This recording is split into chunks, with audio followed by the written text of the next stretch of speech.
provides human comfort. Okay, so that's my definition. So if anything that does that more efficiently is productive. So what I'm also arguing, in a sense, underlying all this other, I'll give you a simpler metaphor.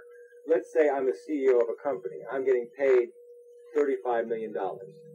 Let's say I'm the real shareholder of the company, though. You know, I own the company. I say to myself, why am I paying this guy $35 million? I can get a bunch of these kids from college, right? I can get myself a bunch of college students, pay them each $75,000, would be a nice salary for a guy just out of college, right? Yeah. Okay, so let's figure out how I could get.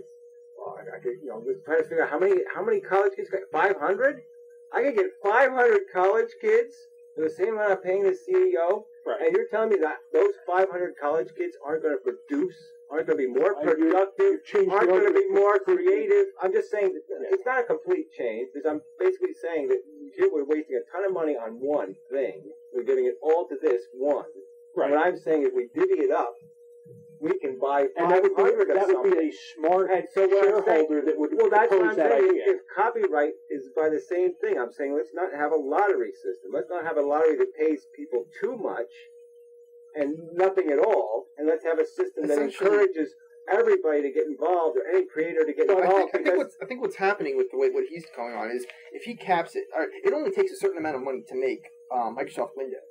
Well, Microsoft Windows is getting paid so much more. Yeah, cap it at more than it's actually $10 billion. Takes. We don't have to cap it at a draconian level. If that money then instead of going to Microsoft to produce more, it went to some other company. So we now all of a sudden have a different product. Or went to some guy who took the Windows program and made it work better, because now he could do it because the copyright has ended, because Microsoft got their fair profit, and so now this guy can take this piece of this device, this material, this wheel, and he can put it on a cart.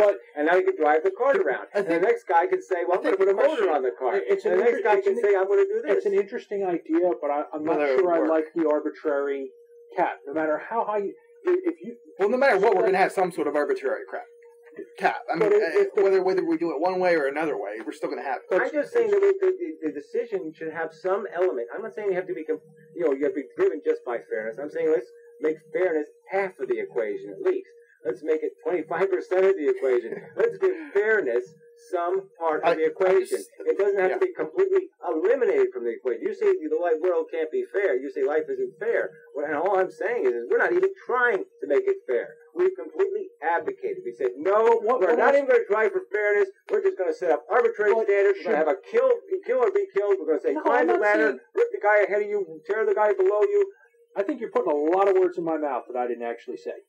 Well, I'm just saying, as a creative industry, I'm just saying the creative industry consumes, as it is now, artists. It just consumes them, eats them up, because the Warhols get everything, and the regular artists get nothing. I can't sell my art for 10 cents. But what if someone decided that you've created something, and this is your arbitrary cap, and people are willing to pay you more money, and they say, no, you can no longer take money from this.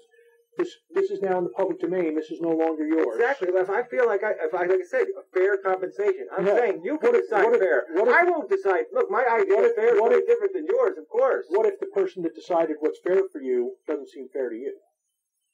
Well, there has to be a standard. We all have to live under laws. Maybe some people don't like wearing seatbelts, but there's laws. You make laws, and you do them for a social purpose. And what I'm saying is it would have social purpose to put these caps on things, because it would enhance. I mean, we already have caps. He's just changing it a little bit. It would create incentive for people to use their talents and maximize their talents, instead of just saying, well, I can't sell it, so the hell with making it. I can't sell my invention, so the hell with doing it. Will you stop making art for that reason? Of course.